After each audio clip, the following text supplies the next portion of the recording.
Hey guys, Professor Bill, Comic Book University, and Batman, issue number 57. This was a solid comic book. All the parts that shouldn't work great because of the two stories that are being told in this. Two stories, you say, what? We'll get into that. We will, I promise. I promise you we'll get into that. But I got something else to talk about first, namely the creators of this comic book. So, the writer is Tom King. The artist is Tony S. Daniel, and man, does he ever make this book work in conjunction with Mr. King. Mark Buckingham and Andrew Pepoy are the folktale artists. Yeah, there's a folktale in here, a fable, if you will. Tomio Morey on colors and Clayton Cowles on letters. Dude, this is great. Daniel and Morey are on cover, and Francisco Matina has done the variant cover. Batman was created by Bill Finger, and Bob Kane got a letter saying, I'm creating Batman. So he came in and took all the credit. So DC Comics presents Beasts of Burden, the conclusion. So we got a whole lot about the KG Beast before, and by all means, guys, feel free to check out 10 Things About KG Beast Explained in a Minute on Comic Book University. I've also got the story of the original KG Beast story by Jim Starlin and Joe Arpaio. If you're wondering why I'm mentioning that and you read this book, then you should definitely go back and listen to me telling that story and recounting the first time that Batman ever thought about actually killing somebody. Because mind you, the Bill Finger and Bob Kane, whoever that guy was, stories from way back in the day are technically considered, how would you call it, topical canon. All right? Because Batman doesn't kill. Batman does not walk around with a 45 and start pop, pop, pop, killing people and dropping them in vats of acid and just randomly killing people. Batman doesn't do that.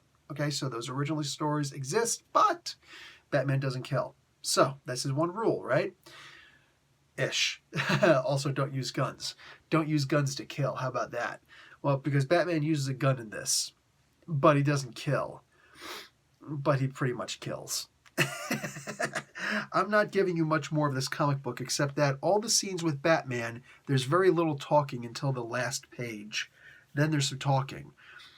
And the scene works, that final scene works exactly the way that Arpaio and Starlin explained that story. And feel free to check out my interview with Jim Starlin also. So I did go into that a little bit with him.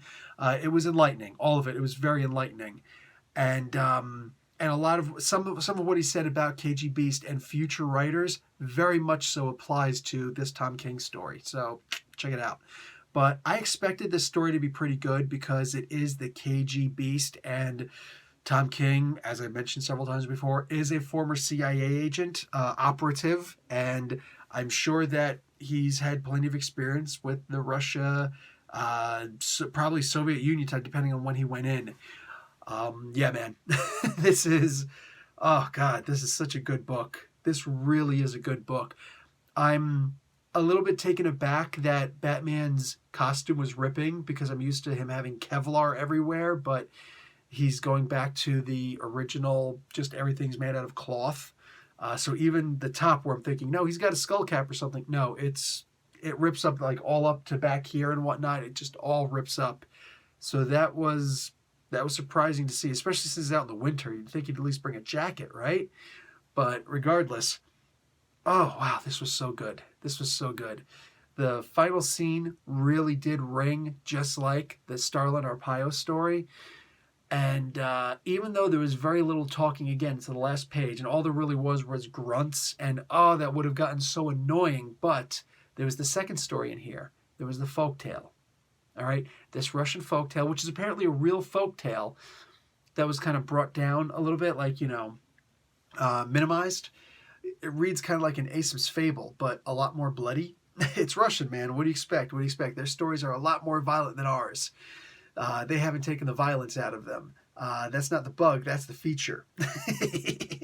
The folktale in this, whatever it was meant to be, and I've got several theories on what it was meant to be. Realistically, if Mr. King doesn't explain it, we're never going to know exactly what it was, because there was a lot that I could unpack from that story mixed with the Batman story. But I choose to just sit back and smile and say, whatever, man. Either way you go, either road you travel, it worked.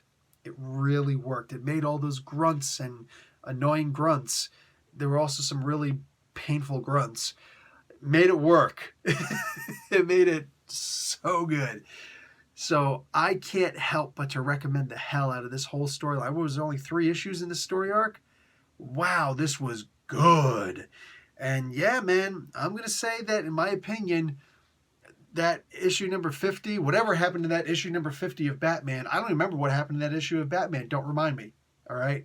I'm going to say that didn't even happen as far as I'm concerned until they're ready to address it again. Until Mr. King himself is ready to address it again. Didn't even happen. I don't know what you're talking about. What?